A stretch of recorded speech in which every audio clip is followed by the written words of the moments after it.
Ja. Jeg har onkur ting å sia. Kanskje ringa sette åra. Men jeg forstand ikke hvordan tid kristne i fargen. Det er kristne i fargen som holdt. Hugsa. Du skal sutja hver tykkara hår, hver tykkara hjärsta er. Du skal skilja tykkun. Tui at til rævlige ting som hendt i fargen sørste 5 årene. Så i 2011 og 12, rævlige ting. Og i 2012 og Aulasøko gjør det sodomittaner innras inn i fargen, inn i farger. Kom ur Osland ved Jone Gnarr, 100 av sodomitten alle møyestene fra.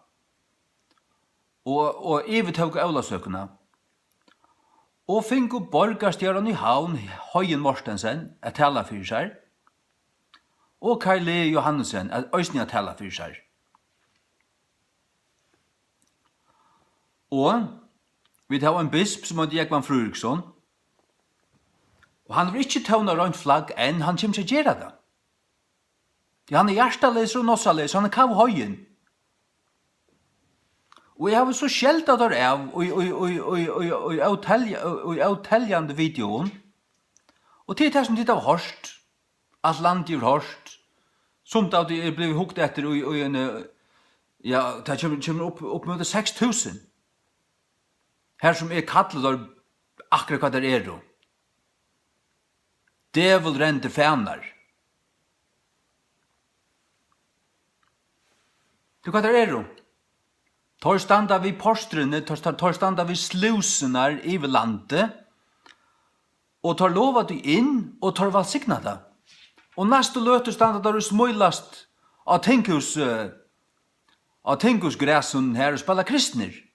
Og til kristne fagna dem, og er sikkert til røyere legge hender av der og bia for dem nøysen, akkurat som i Amerika. Signa allan tremanskap. Jeg har stedet i møte,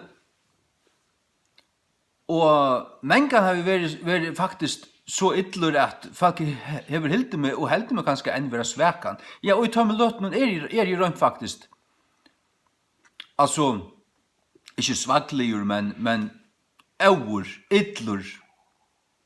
Og jeg følte at jeg kvært så, altså. Og jeg har jo en øye mer om de tingene. Om til at det skal hente, og du skal skilja det som et neierraup. Du skal skilja det som at hetta må høyrast, nu skal dere siast, hetta må ikke hente, og ongen teller rett, ongen sier sannløkene om det. Det er så løsende du skal skilja til. Men folk, atan av folk, som jeg har snakket vi, og i kjølferden av oss ned, nå tar det kom i jøkken og alt det her, til at det øyneste det jeg var sia, vi med, oppi anledning av mer, til at jeg alt sier til svekker. Og de sier ikke til at det ikke alltid til at det er svekker. Det er bare altså, en kritisering av mer, og i enda lesa baner, er man rymmer fra dem. Du tar blå bare ikke li og kritisere meg. Men det var ikke år å si over høver om anstykkene som er kommet inn. Ikke et år, og i måte tog. Og ikke et år, og i måte Hei Mortensen, eller Karle Johansen, eller Bispe. Ikke et år. Eller i måte tog noen politikere som i det, eller i fjør stemmer efter kjøkkenen. Ikke et år. Tøymon damer, øynkvøn mann, bærer han dora spela hampeligur.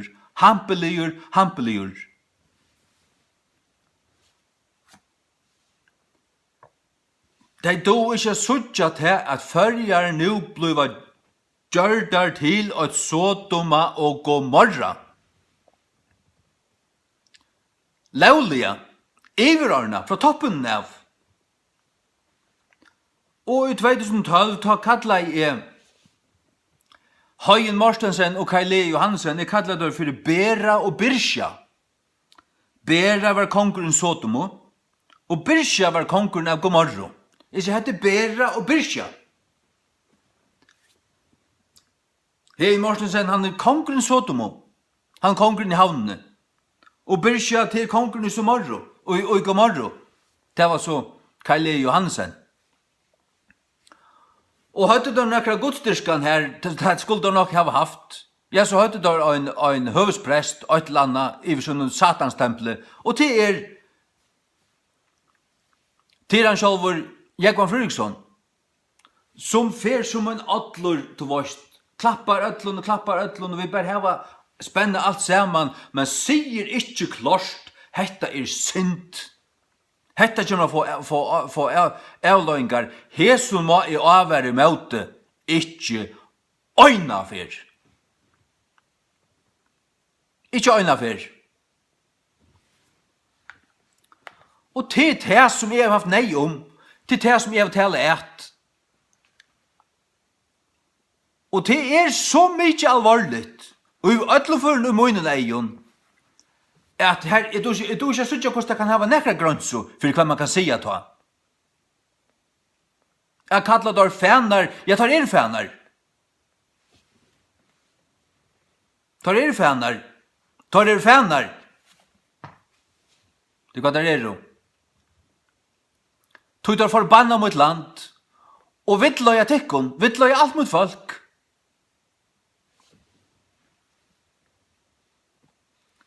Og at si at jeg tar helvetes bøten og færre i helvete og tar djevelsens tænare, det ikke for nekv. Og at avvære med dømon og fer. Det følger som godlighet. Det følger som kærløyga med dømon falskje. Det eneste det Og det eneste tid iver høver øtast iver til meg. Tid ikke ordan.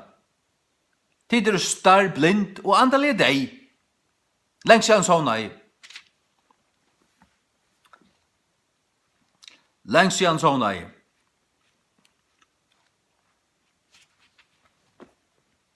Her var det nekkende lise Matteus 23. Fyrir det første.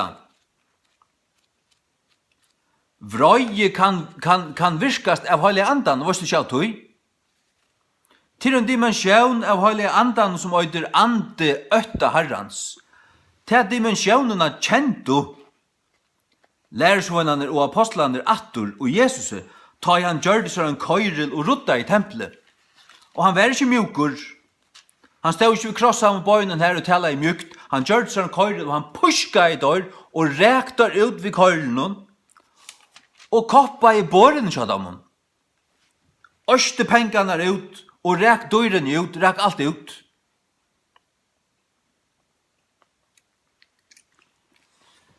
Johannes 2, 13.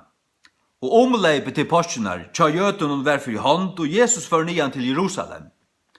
Og fann og i tempelen og tar som selt og oksar og sei og digvor, og vekslarerne av peninge sittande. Og i tempelen ta åtte ikke gjerra. Tog tar driva handel ur Guds tempelet. Og ta i han gjørst og en køyrill til en pushkur. Ur smaven stronken til han sett seg nyer er binde etter saman kanskje 5 stykker, nasta pette, til kaukoinon. Rek han tar atlar ut ur tempelen. Hvordan rek han tar ut ur tempelen? Hvordan kunne ta ro i mundan honom? Sier han, fer ut vid til kun? Men han vil pushka, han pushka etter dem. Tar han rundt undan en ytterlig manne. Og seien og oksanar, og støtti ut peningen til vekslaren. Og kasta koll, bårene. Kasta koll og døyren her, til vi et råkjelse. Ein med gjør det alt.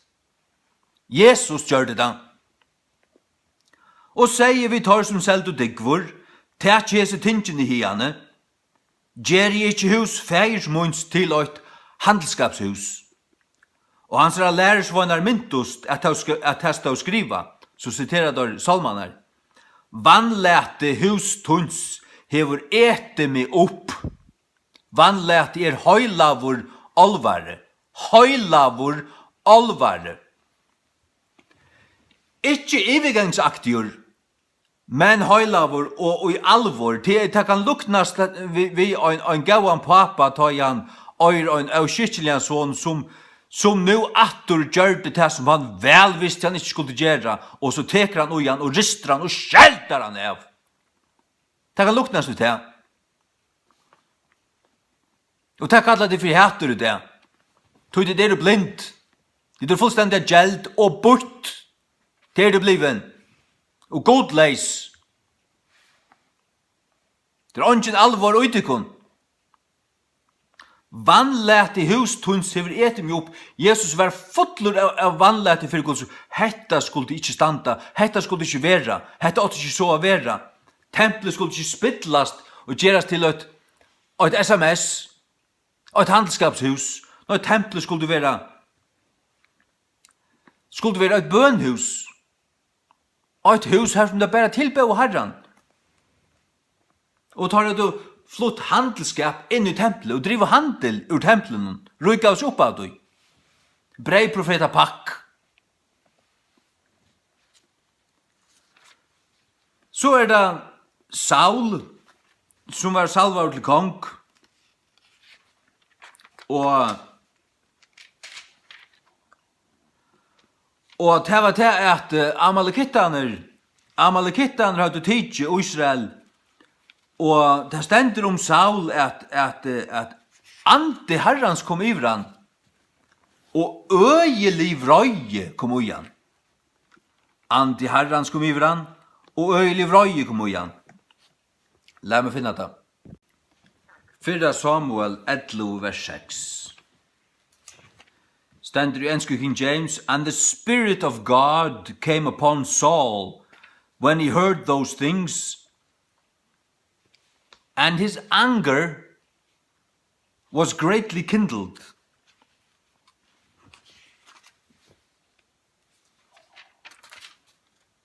Førska King James, og ande herrans kom på Saul, ta han hørte til tøyendene, og han sa etla hese tøyendene, og han sa fyrstene var kjent størligane.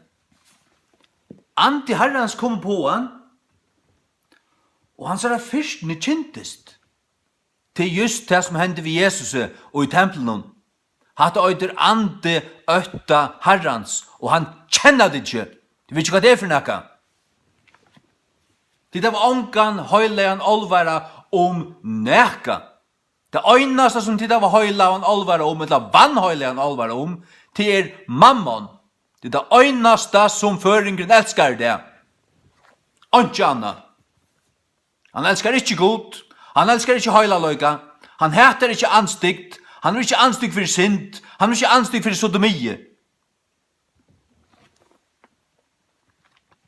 Det var mer anstygt for en mann som er anstygt for sodomie enn hva det nekkant du kunne ha for sodomie. Det øynest at det var anstygt for det. Det må inn sveka ansiktet. Det devilrent. Det blinda av Satan. Du vet det då.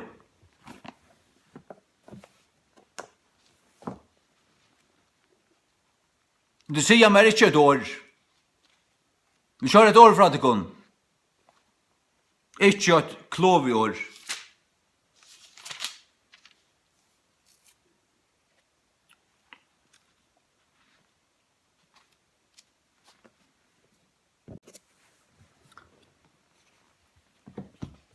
Paulus og gjerningen av apostlene 13.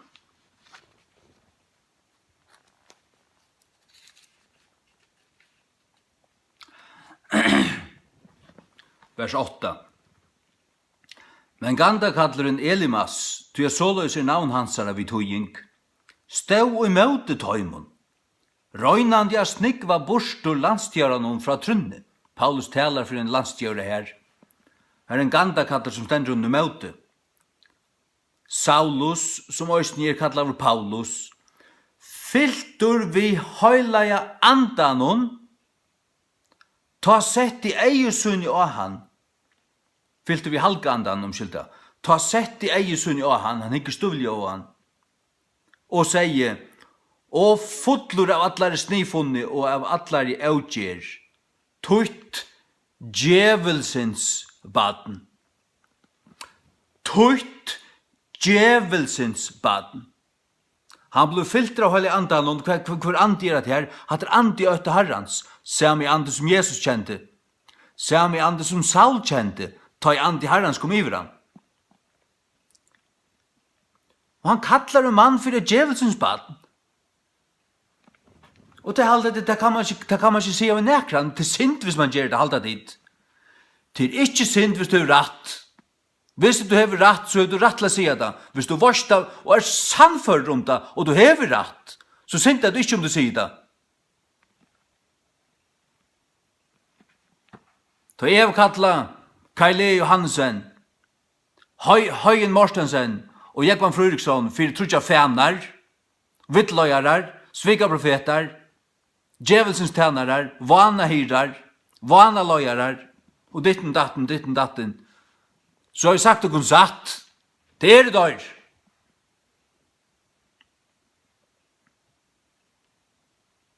Tun futjindi av allar rattvise. Futjindi av allar rattvise. Jeg tar man av djevelsens baden, og ta versen her.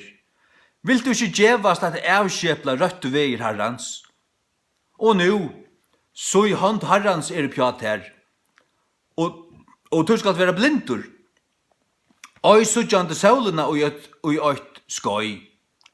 Og alt for i eit felt til av han eit tam og eit myrskur. Og han fyrir omkring, søttjande omkran a loja seg ved hånden, han ble blindur.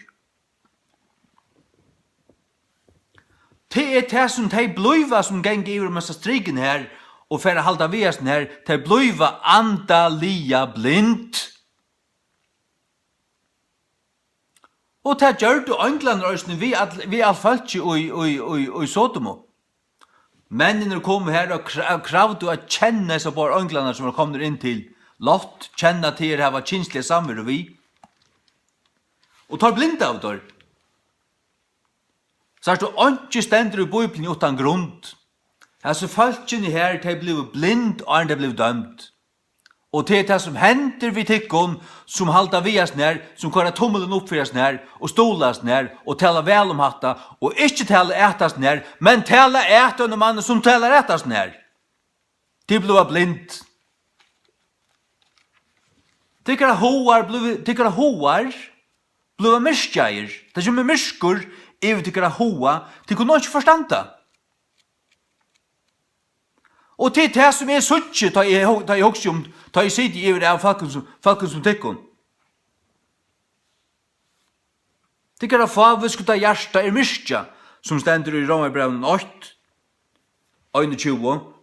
Av tog at da jeg tar kjent og god, dormette tar han ikke som god, og jeg heldur var takksamer, men gjørdust fafonkter og i sunnen og i myndanon, og tar av favisk da hjärsta var myrskja. Hetta stendur og i tøy tilgangten her som de djeva seg ut i sodomittist avlevna. Det stendur og i tøy sammenhengen her at tørre hoar blå myrskjeir.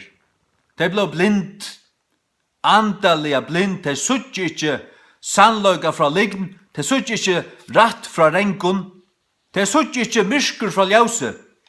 De kjenner ikke et satans baden fra en godsbadene. De kjenner ikke. Og det er det som er sutt i flertall noen. Og en større parte av de kristne i fargen i det. Det er ikke funnet på at det er med deg, eller sagt et år med deg, eller skrive et leserbrev, eller tale et, eller sagt sannløkken vi er på år. Først til arbeids, eller nekrastene.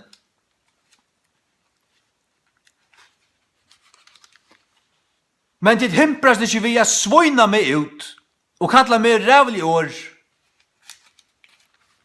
Fyra at jeg var steg i ordentlig møte. Jeg var steg i digital møte. Ta var et alt land i av.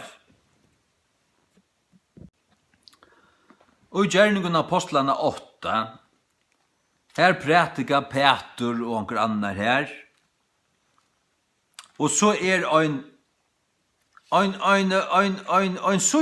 Simon gandakallur han her. Og vil kjeipa Guds kraft fyrir pening.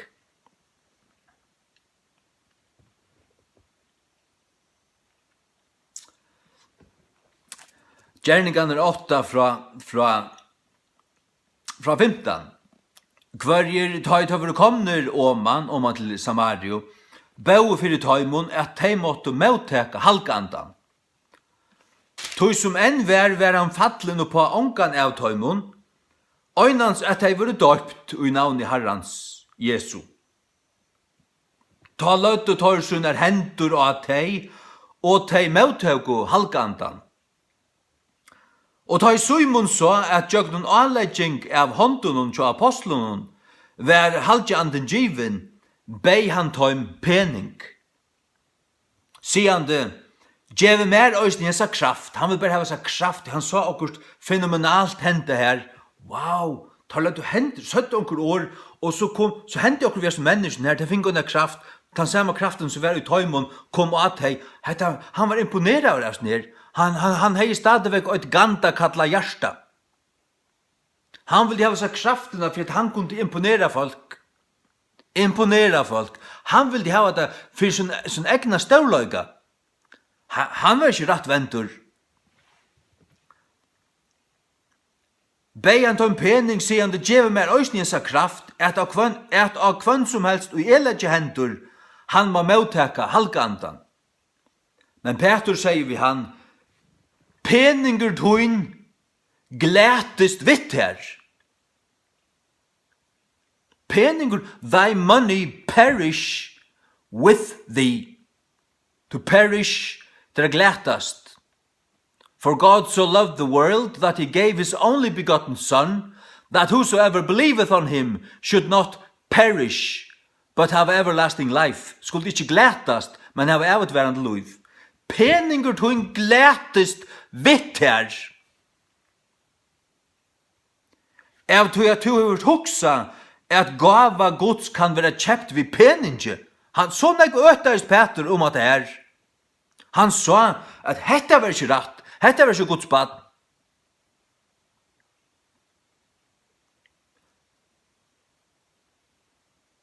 Tu hever kvørstje parst edla lot og Jesus søk. Tu er onga parstus ned. Tu er ikke lotus ned. Ja, tu kunne jeg si at peningur tu glætest vidt her. Tu er tutt hjärsta er ikke rett og eggsjøvn Guds. Vend tessvegna fra hese vanskotøyne og be god at møvelige hoksan hjertatøyns må være fyrirgivent her. Han blir vend og sandu øsko be god fyrirgiving.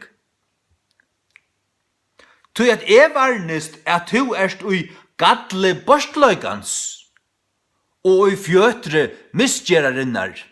Tid har du sagt om Petur, varnest at Petur er borskur. Han er yttervenda mannen her. Han kalldømranda mannen her. Petur, vend Du er ikke være så. Jesus er ikke være så. Så snart du tid sagt. Du er kavråten og starblind.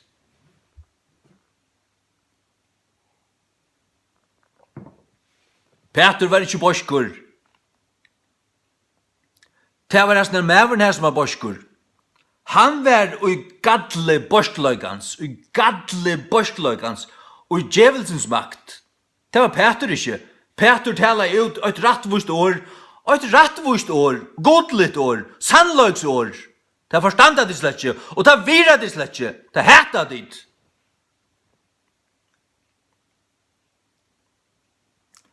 Ta sværa i Simon og sier, be tid til Herrans firmer, at ønske av hesson tingene som tid av å tala, komme og på med. Det stender ønske om at Tarbau fyrir noen. Tarbau han vende Han var åpenbart ikke rett vend. Det er det som Petur sier her. Han sier hjertet var ikke rett med vi skode. Hette er ikke Guds baden. Det er det han sutja. Og det tar det han sia. Og det var ikke forkjærst at han sier det. pening og tun glætest vidt her. Og så hva det merker? Mot hun pengar fer til helvetes vidt her.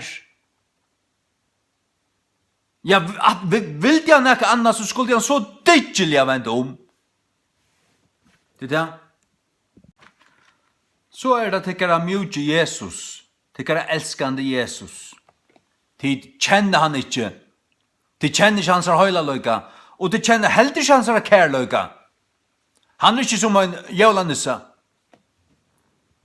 Han ikke som en bleid mjuk mamma som bare leter alt genga.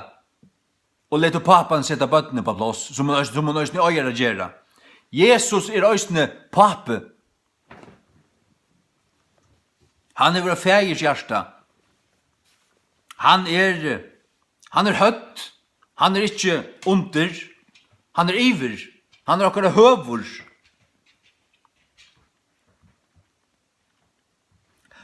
Vi leser om hansara vrøye innan fariseerna i Matteus 23, fra vers 13. Men voi tykkun skriftlærden og fariseeren hyklar, hvor skal voi merker? Voi tilstand i vanta. Voi ferdig langer henda vi så blødde dømter. Og han sier voi vittor, tog at han vil at han skulle vakna. Og han nødt til å si at sannløkene tar imen bønt opp i egene, for at han skulle konfronteres av sannløkene. Til 8 år innsøkje sannløkene, så kunne de ikke vakna. Og dette ser vi føringen der. Åtan han innser og ser sannløkene, og for sannløkene hilner han opp for som de eier, så kan han ikke vakna. Til han må vakna for hva sannløkene Sannløkene tann at sodomi ringast av sint i bautjene, som god vurs kommer å døma. Han kommer å døma alle følger for det.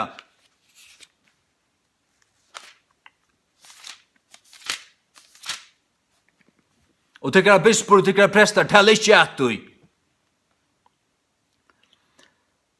Men voi tykkun skriftlærden og fariseeren, hyklaren, til at tid lete atur kongadum himmens og møte mannen, til at tid kvørste genge inn sjálfur, tar gingu ikke inn sjálfur.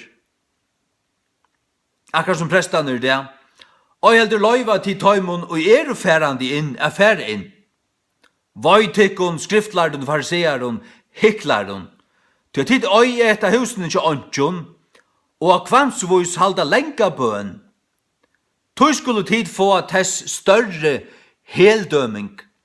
Therefore ye shall receive the greater damnation. Damnation til døm til helvedes. Voi tykkun skriftlærden og fariseeren, hyklaren, til tid ferast skjegv og land for å gjøre en trosskifting, og ta han gjørdur, gjera tid han til tvøyfalt møyre helvetes badne enn tid sjálfur.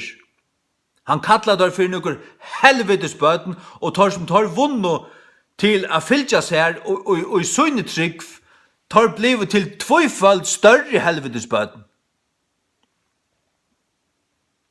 Hatt tykkara bløye Jesus, som tid så blind til å halda, at ikke kan tala alvorligane, ikke kan tala et alvorsår.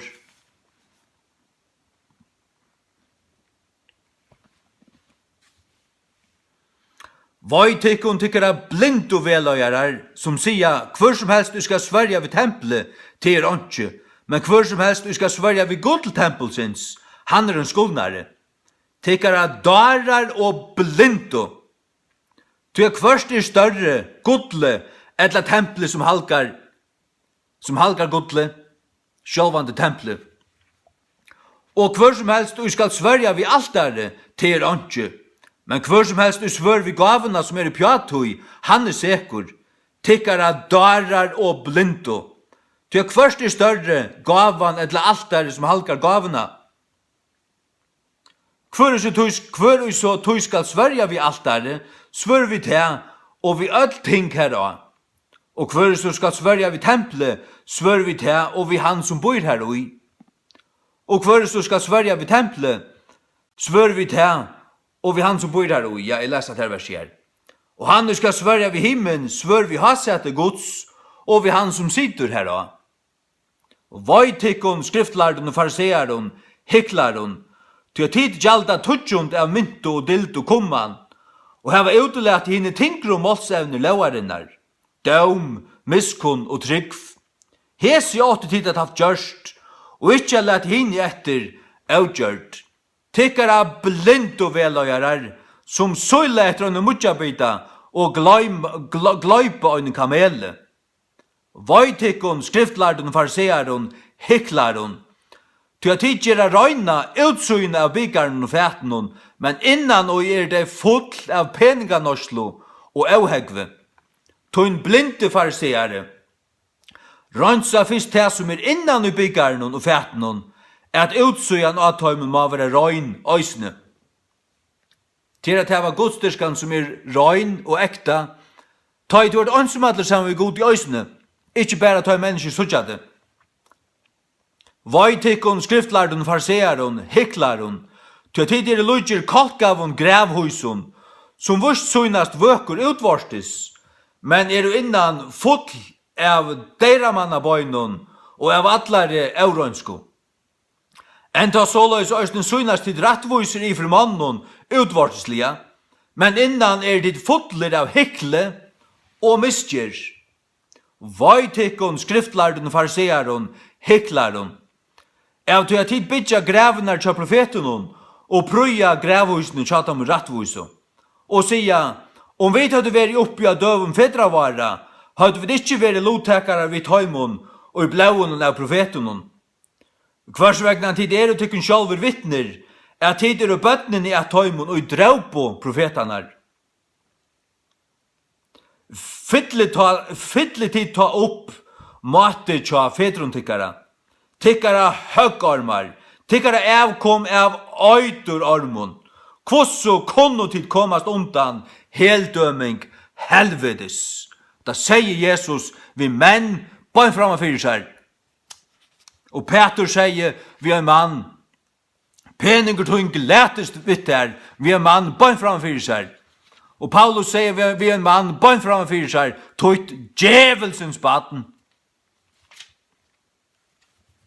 Og heile anden, Guds ande kom av Saul, og øyli fyrstning kom igjen, og han tog allan herren vissar, og han færde ut og slakta i amalekittanar. Ta var fudgjenden likamligur, okkara fudgjendi ikkje likamligur. Vi færde ikkje ut og berjast og slåa, eller drepa, eller nekka tøylukt, men vi berjast fyrir sannløkanon. Det gjerra vi.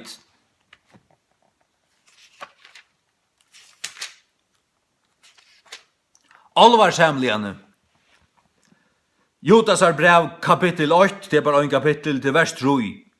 Hatt elskar og ta i vårt i allan ugenskap, skriva tikkun om mina felags frelso.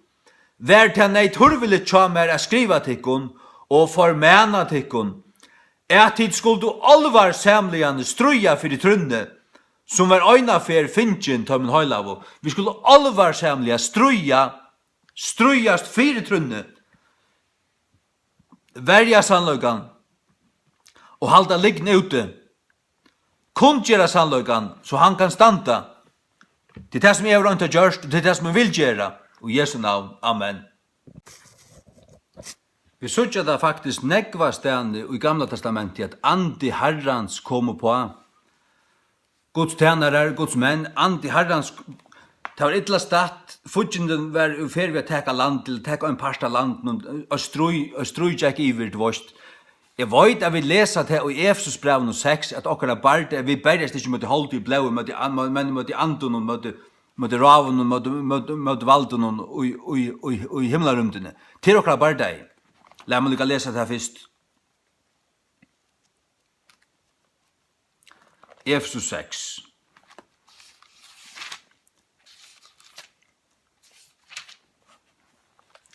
Efesus 6, vers 12. Ty jeg vet bergast ikke møte kjøtt og blaue, men møte første dømen, møte måtten, møte stjøtnaren av myrskri hesar veraldar, og møte andligere vansko i høven plåssen, og himmelrumdene altså. Ja, til okra bardei. Det vil si at vi bergast vi Guds åre, vi bergast vi sannløygan og møte liggen, vi kun gjøre sannløygan at han skal standast. Her i Dømarbøkene 11 vers 29 stendur: Ta kom andi herrans upp på Jefta, og han för iver Gilead og Manasse, og för iver Mispe Gileads, og fra Mispe Gileads för han iver at bøtnen Ammons. Og Jefta strongte et høyti at herran og sier: om du skalt åttans vid flutja bøtnen Ammons inn i hendur munar, ta skal det vera. Sars du? Han tog det upp hasse, andi herrans røys opp og kom iver han og brukte han til at teka kampen opp imot futjendanon som var i fer vi at teka landet, var i fer vi at her teka Guds folk. Hatta var ta ut det naturliga. Nu det en andalig kampur som vi skulle bergast, og vi skulle kundgjera sannløygan. Til det som jeg var rundt og gjørst, nu og i Aravus. Så stendet det om Samson, Dømarbøkene 13, 25.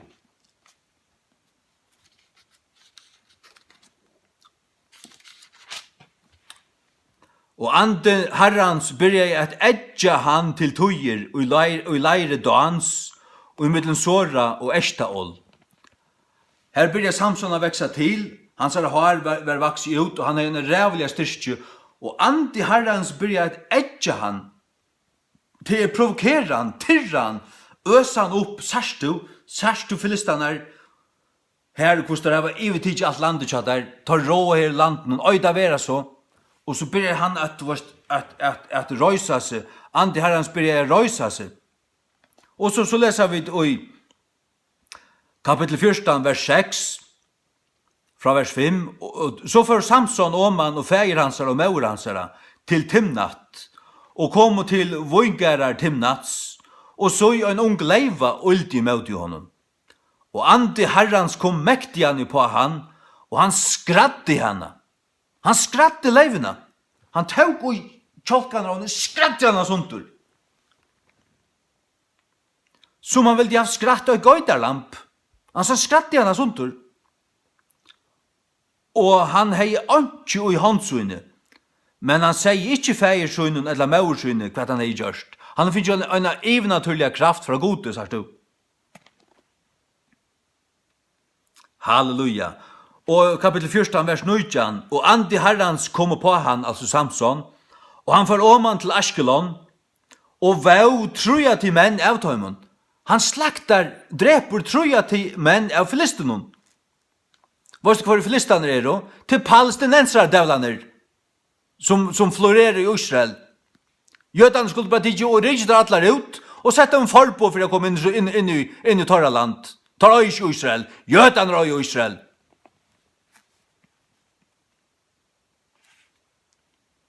Palestinenserne arabere lorstender. De kunne bare fære inn i okkurt arabere land og bygge her. Og sitte av krossa med bøyene, og her var okkur visket ikke på høyden, og sitte her og skjeva skrover og røyke lokker bort. Og vau truja til menn av tøymon, og tog ronsfe av torra, og gav skifti av klævun av tøymon som utløtte gatene. Ja. Hatt var Samson.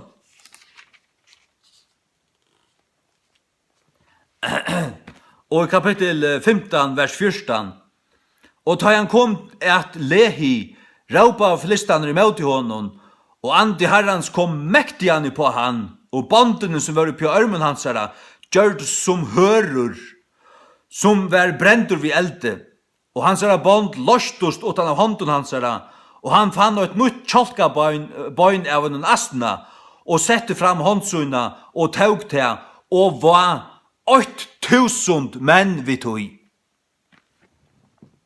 Halleluja. Hatte tan styrken god kan gjeva øyne manne. Halleluja. Og hatte tan styrken, han er givet mer i andanon. Og jeg lette ångan at du kan binda med nyer.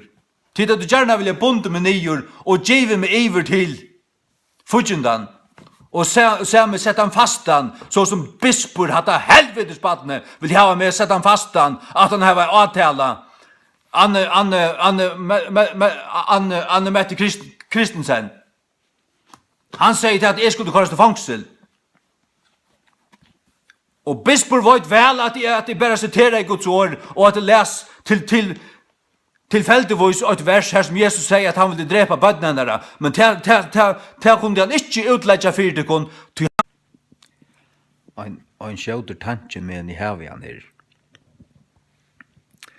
Vi vet at det stender at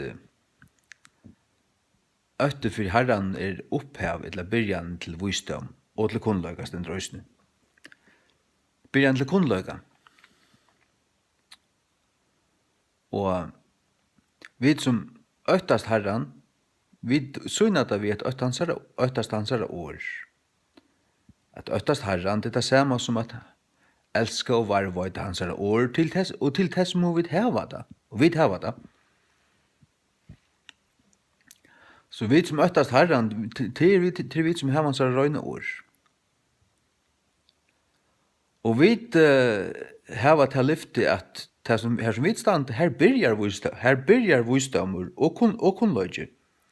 Ja, byrjar han her, så det nekka som byrjar og som fer i gang og som vekser. Det vil si at så hver som vi genga til løyene, at øttast herren av sånn, at biva for hans herre år, ikke tåre at fjerna eller brøyta neka.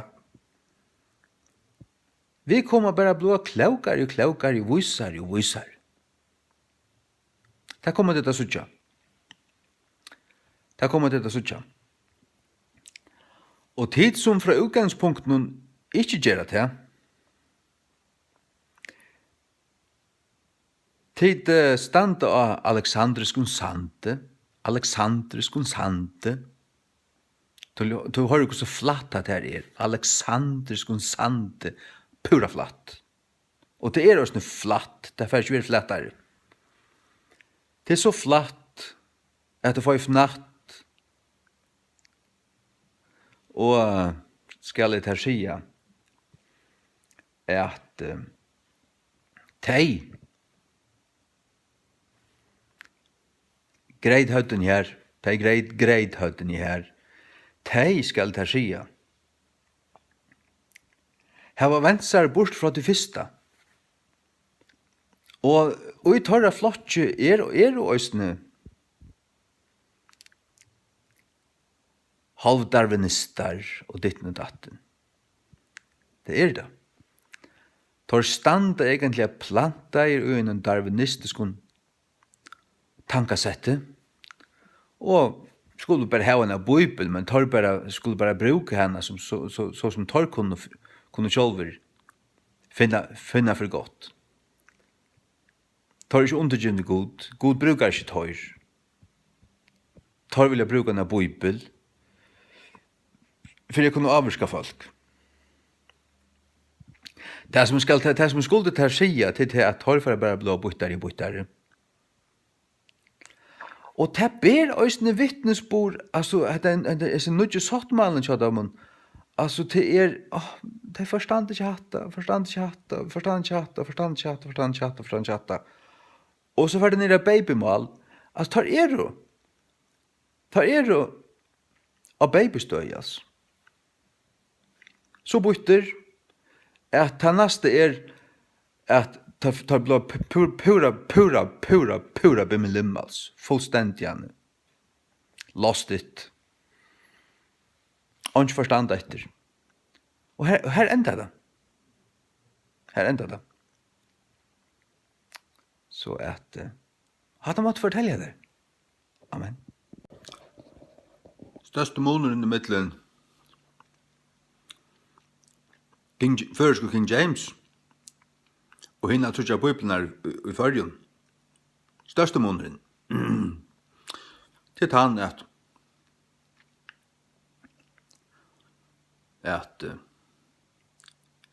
jeg kattlavur av gode. Jeg gjør det til du god sier skulle gjøre det. Til dømes nå ikke sattmalen tar ikke kattlar av gode. God ikke sagt ta vittere at du skulle gjøre det her.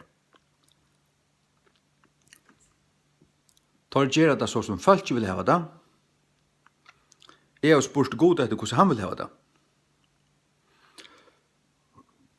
Men jeg synes jo i Guds år at han gjør kvarjen, han har han har respekt for hver en åre. Så honen åre kjalt bygge ønden. Ikke tankene, det blir ikke elastisk. Det hele fer ikke 1000 bøyns for det skruja inn et line. Nei, det rønt og bøynt fram etter. Det måneden. Her du det. Så sier onker, ja, men Dahl og Victor tar vi ikke så. Tar har du et annet hoar fær. En annan hoksen hot. Tar vi bare de ordan vi. Nei, men tar vi ikke ordan, men tar vi teksten, tar vi tutt etter. Tar stand og Alexander konsante.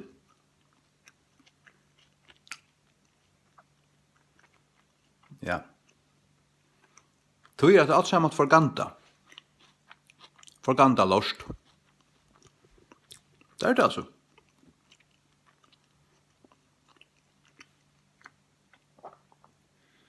Så at det ikke bare til at et hjerte rett innstittlet.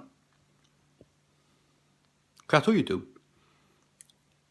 Gjør du det for god eller for falsk?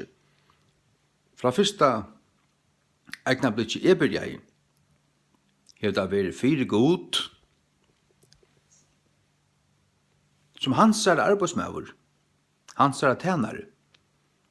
Og så han tatt livet, så gjør vi te til falsk. Vi røyner sammen skal purasta.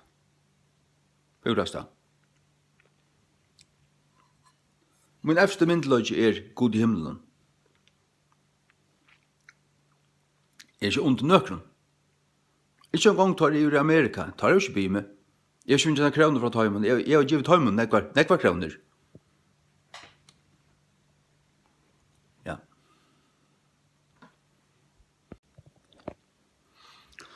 Tar som fjerna år i Israel, navn i Israel, har fjersfører ur under bibeltøying, og antisemitiske fanar, som du hørst her.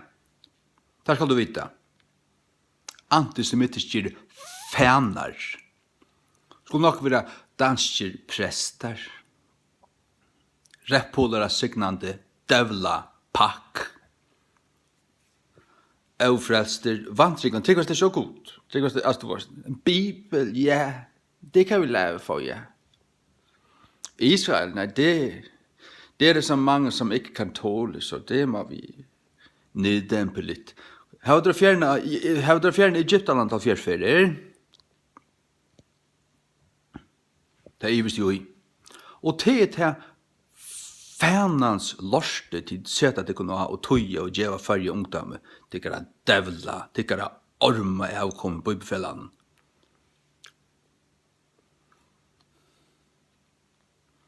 Ja, det kunne godt vite hva de halte om at det lorste. Det skulle du få å vite. Og jeg vet at jeg har rett ut det som jeg sier. Jeg sier sannløyken. Det vet jeg. Og så har vi det korset av sindre innhatt. Ja, men jeg vet av korset av sindre innhatt. Her ser vi til. Her er tid til. Det er nemlig det.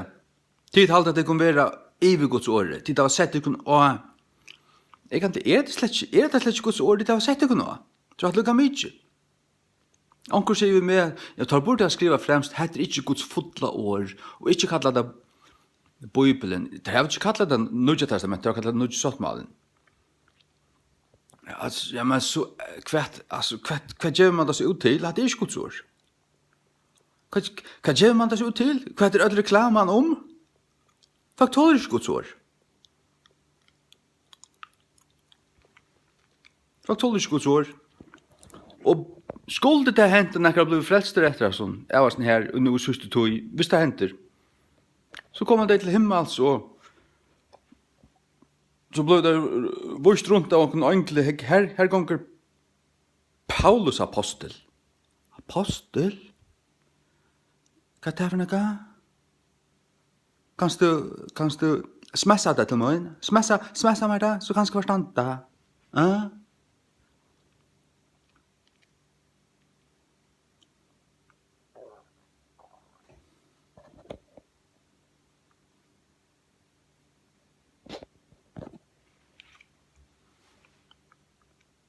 Tid som venter deg om bort fra gode, tid som hava nøsene til folk, hva vil jeg dit hava? Hva for at det dama best? Altså, hva er det tøyen byggven til at, er det det?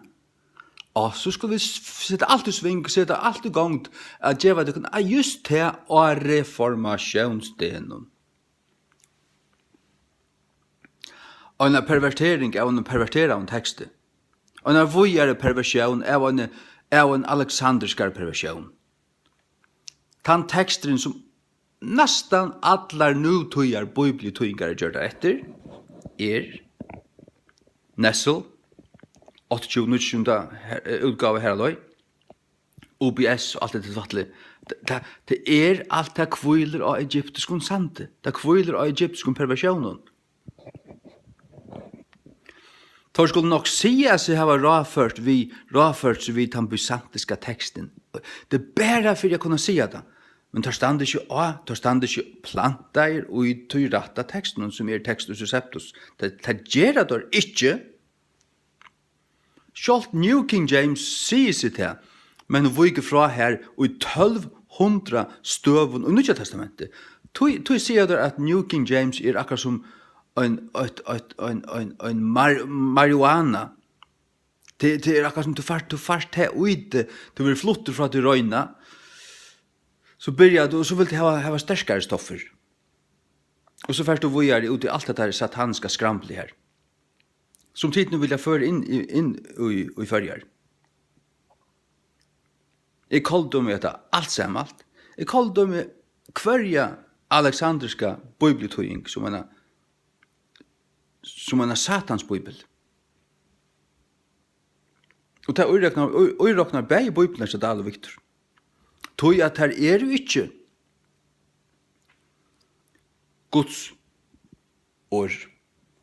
Guds år Ben Chaim, Gamla testamentet, Textus Receptus, Nya testamentet, rætt ut,